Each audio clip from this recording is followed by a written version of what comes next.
అవినీతి సొమ్ములో పంపకాల వల్ల తేడా వల్ల ఈ రోజు కవిత బయటపడిందని రాష్ట్ర ప్రభుత్వ విప్ ఆది శ్రీనివాస్ మండిపడ్డారు. కాళేశ్వరంలో అవినీతి జరిగిందని కవిత ఒప్పుకుందన్నారు. తెలంగాణ కాంగ్రెస్ లెజిస్లేచర్ పార్టీ కార్యాలయంలో ఆయన మీడియా ప్రతినిధులతో మాట్లాడారు.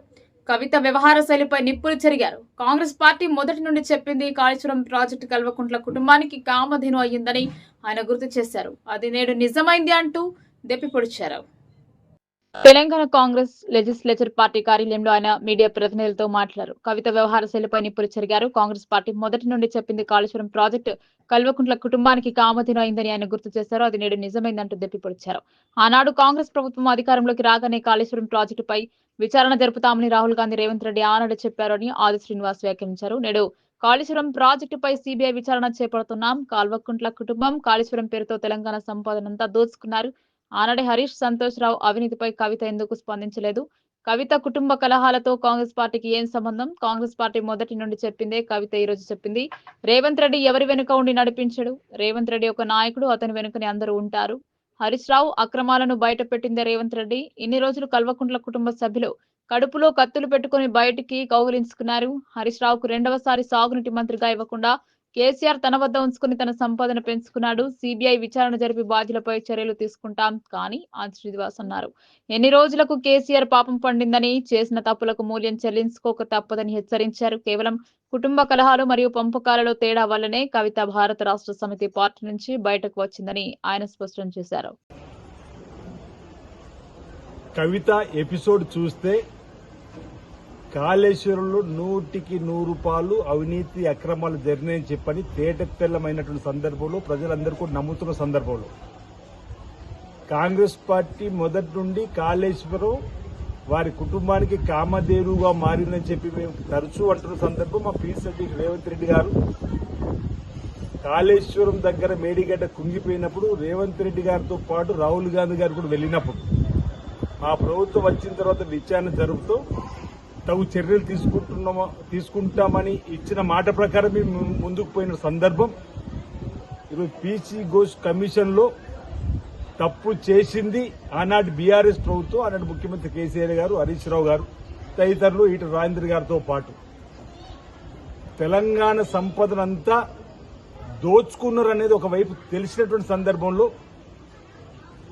ఈ కవిత ఎపిసోడ్ తోటి అంటే అవినీతి అక్రమాల సొమ్ములో పంపకాలలో తేడా రావడం వల్లనే ఈ విధంగా కవిత మాట్లాడినటువంటిది సాధారణ ప్రజలు అనుకుంటున్న సందర్భంలో కవిత గారు ఏదైనా మాట్లాడితేనేమో వెనుక రేవంత్ రెడ్డి గారు ఉన్నారని చెప్పని ఓవైపు బీఆర్ఎస్ నాయకుడు, లేదు కవిత గారు మాట్లాడుతున్నప్పుడు వాళ్ళ వెనుక రేవంత్ రెడ్డి గారు ఉన్నారని చెప్పినటువంటి మాట.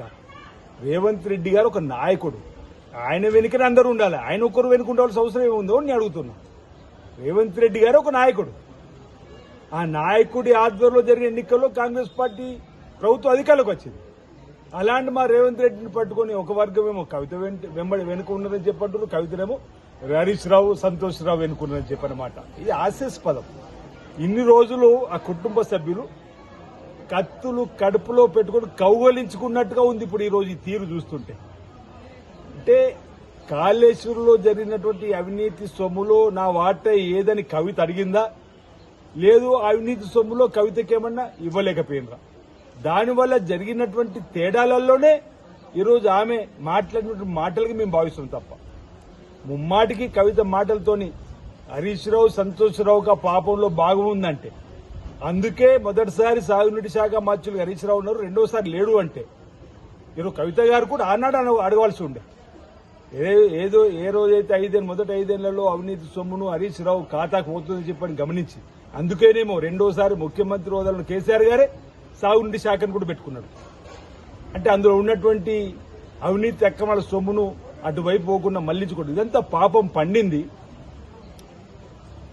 కమిషన్లో నిజాలు తెలిసినాయి. సిబిఐకి మేము విచారణ అనగానే ఎవరు ఊహించలేరు. వీళ్ళు సిట్టో సిఐడి ద్వారానో రాష్ట్ర ప్రభుత్వం విచారణ జరుపుతుందేమో. ఇక ప్రతిరోజు రాష్ట్ర ప్రభుత్వం తిట్టచ్చు. రాజకీయ కక్ష సాధింపులు భాగంగానే సిట్టు విచారణ, సిఐడి విచారణ అని చెప్పండి. ఈరోజు మేము పారదర్శకంగా ఎలాంటి కక్ష సాధింపు లేకుండా కేంద్ర ప్రభుత్వ రంగ సంస్థ అయినప్పుడు సిబిఐ ద్వారా విచారణ అన్నాం. ఇప్పుడు గొంతులో వెలికే పడ్డట్టు అయిపోయింది. అటు బీజేపీకి ఇటు బీఆర్ఎస్. అరే అటువై ఇటువై మాకు మా బీజేపీ గల్లీలో లొల్లి పెట్టుకొని ఢిల్లీలో ఇన్ని రోజులు దోస్తీ చేస్తుంది. ఇప్పుడు మరి బీఆర్ఎస్ సంబంధించిన అవినీతి అక్రమాలకు సంబంధించి మనపైనే విచారణ చేయమని చెప్పని తెలంగాణలో ఉన్న కాంగ్రెస్ ప్రభుత్వం చెప్తే ఇప్పుడు ఏం చేద్దామని ముందుకు ఏ విధంగా పోవాలి, వెనక్కి పోతే ఏ విధంగా అనేది వాళ్ళ ఆలోచన. ఈరోజు సిబిఐ ఎట్టి పరిస్థితుల్లో ఈ అంశంలో ఏదైతే పీసీ ఘోష్ కమిషన్ సంబంధించినటువంటి నివేదికలో వాస్తవాలను తేలినటువంటి దరిమిలా తప్పనిసరిగా సిబిఐ విచారణ జరపాలని చెప్పని రాష్ట్ర ప్రభుత్వం ఇచ్చినటువంటి అసెంబ్లీలో చేసినటువంటి తీర్మానం కానీ మా ముఖ్యమంత్రి లేఖ ద్వారా కానీ విచారణ జరుగుతుంది. అందులో వారిపైన తగు చర్యలు తీసుకుంటూ చెప్పిన భావన వ్యక్తం చేస్తూ కవిత గారి ఎపిసోడ్ అంతా కుటుంబ వ్యవహారం కింద నేను చూడాల్సిన అవసరం ఉంది. ఈరోజు కవిత వెనుక కాంగ్రెస్ పార్టీ లేదు, అటు సంతోష్రావును వాళ్ళ వెనుక కూడా మా రేవంత్ రెడ్డి గారు లేదు. ఈరోజు వాళ్ళ కుటుంబంలో అవినీతి అక్రమాల సంబంధించినటువంటి పంపకాలలో తేడా రావడం వల్లనే ఈ వారి మధ్యలో వచ్చినటువంటి పొరపచ్చాలుగా భావిస్తున్నాం.